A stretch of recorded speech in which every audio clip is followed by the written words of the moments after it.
Donc l'investissement des professionnels de santé et des enseignants autour des parcours éducatifs de santé et des objectifs et de l'éducation au développement durable est importante. Elle est inscrite dans notre politique de santé académique à travers le comité académique d'éducation à la santé et citoyenneté.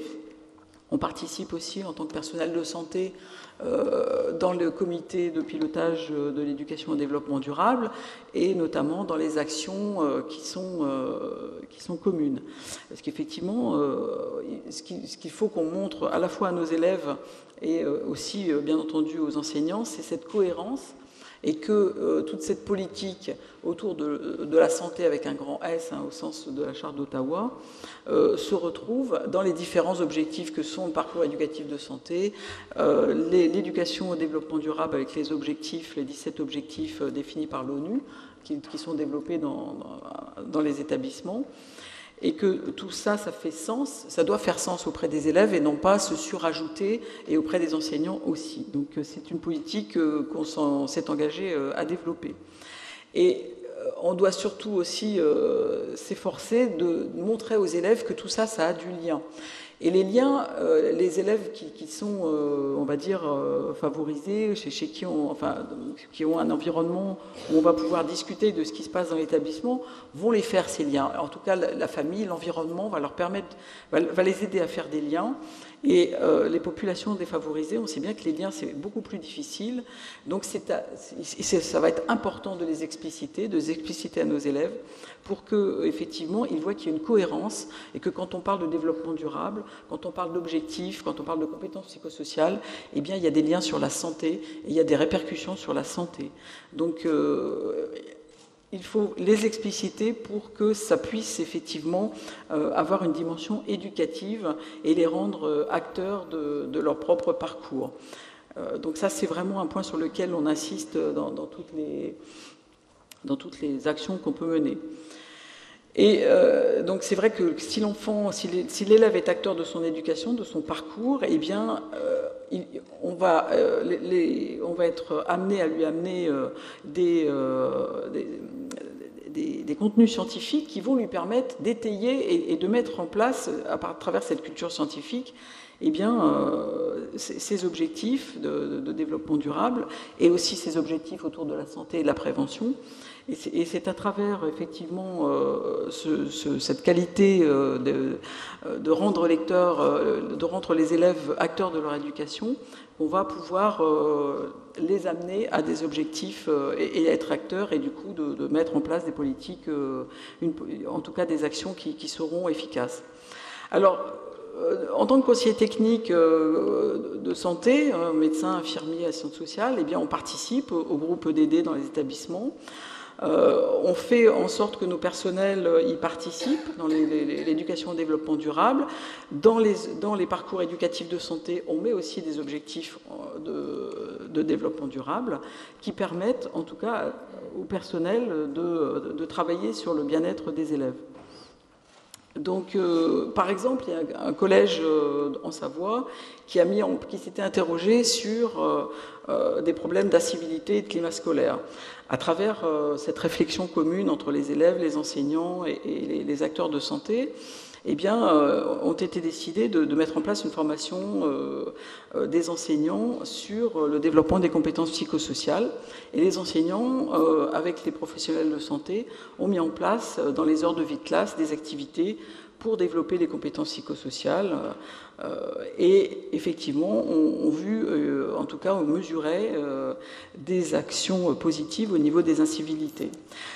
À la suite de ce travail, ils ont dit on va continuer, on va travailler sur... Il y a beaucoup de bruit dans notre établissement, donc on va travailler sur l'environnement, du bruit, et on va travailler sur à la fois quelles sont les répercussions du bruit sur la santé, et puis peut-être travailler avec des professionnels du bâtiment pour peut-être des solutions qui peuvent aider à faire baisser le bruit dans les établissements scolaires.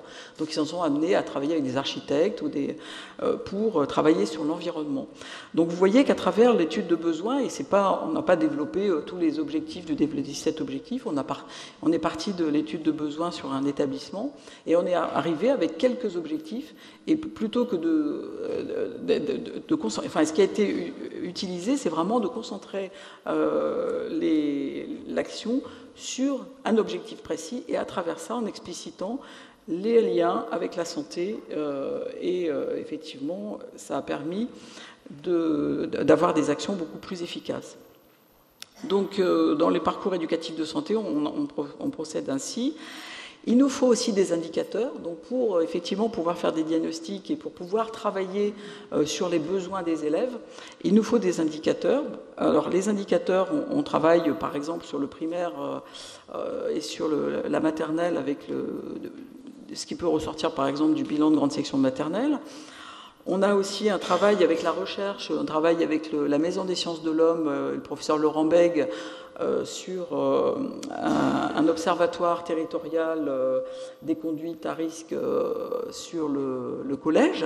Ça nous permet d'avoir des indicateurs et de travailler après sur des formations en compétences psychosociales dans les collèges.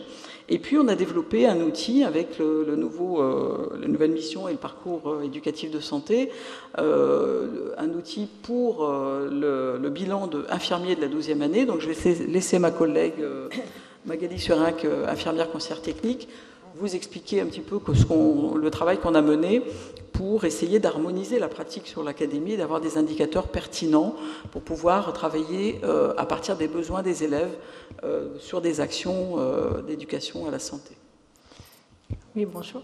Donc, dans le cadre du dépistage infirmier de la 12e année, défini dans l'arrêté du Code de l'éducation, l'arrêté L541, les contenus sont clairement définis. Mais nous voulions élaborer tout de même un outil standardisé que nous avons appelé OBI12 pour faciliter le recueil de ces données. Alors le nom, nous en avons longuement discuté avec les internes, entre conseillers et tout, puis on a eu le choix de outils bilan de la 12e année qui fait un petit clin d'œil au film de Star Wars. Si ce bilan, vous voulez le regarder de façon plus proche, à dire, vous pouvez le retrouver sur le site de notre académie, vous tapez OBI12 et vous allez avoir tous les documents nécessaires. Notre objectif autour de ce travail était double. Sur le plan individuel, ce bilan facilite le repérage d'enfants vulnérables, parce que même si le contenu était clairement élaboré dans l'arrêté défini dans le Code de l'éducation, en fait, il y avait des thématiques qui étaient parfois sous-évaluées en fonction, des lunettes que mettait l'infirmière pour effectuer ce diagnostic. Là, on est obligé de balayer toutes les thématiques, et notamment celles qui nécessitent une surveillance ou une orientation spécifique. Donc, sur le plan individuel, ce bilan permet le repérage d'enfants vulnérables, et sur le plan collectif, il nous permet d'avoir un diagnostic de territoire, tant au niveau d'un établissement.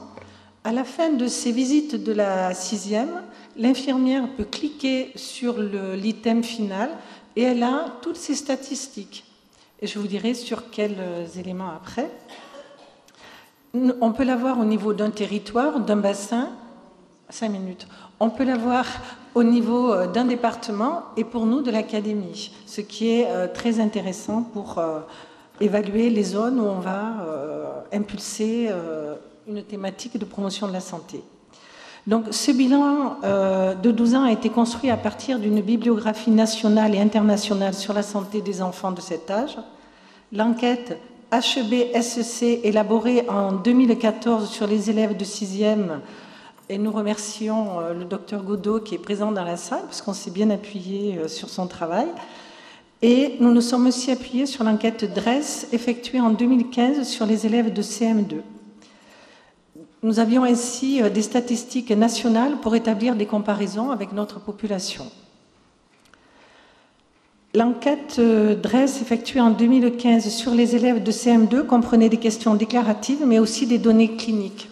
Donc ce bilan comporte 4 dimensions, une sur le bien-être de l'élève, une sur le vécu scolaire, une sur l'hygiène de vie, et la dernière thématique aborde la question du harcèlement scolaire. Ce diagnostic permet donc, au niveau de l'établissement, du comité d'éducation à la santé et à la citoyenneté, de construire à la fois le parcours de santé collectif en privilégiant un travail sur les déterminants de santé, sur l'acquisition des compétences, dont l'impact sera particulièrement important pour les élèves issus des milieux défavorisés. Donc, pour tenter une réduction sensible et pérenne des inégalités de santé au bénéfice de tous les élèves, nous en avons déjà parlé, les besoins de sécurité, de prévention, de promotion de la santé, nous les prenons en compte dans l'académie dans une approche intégrée, globale et impactante que sont les écoles promotrices de santé. Et nous préconisons dans l'académie le dispositif Aller bien pour mieux apprendre, puisque nous sommes quand même la région académique de Lyon et nous l'avons beaucoup travaillé avec eux. C'est la formation que nous proposons dans notre formation continue au niveau de l'académie.